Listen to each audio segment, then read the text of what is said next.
చిన్నోడే చుక్కలు చూపే చంద్రుడే సురుమట్టు వచ్చాడ చాడే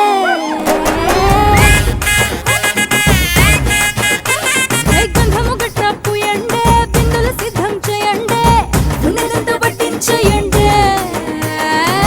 కట్ట కట్టి అందాలన్నీ నా మీదకి వస్తుంటే పట్టి పట్టి నన్నే చూసి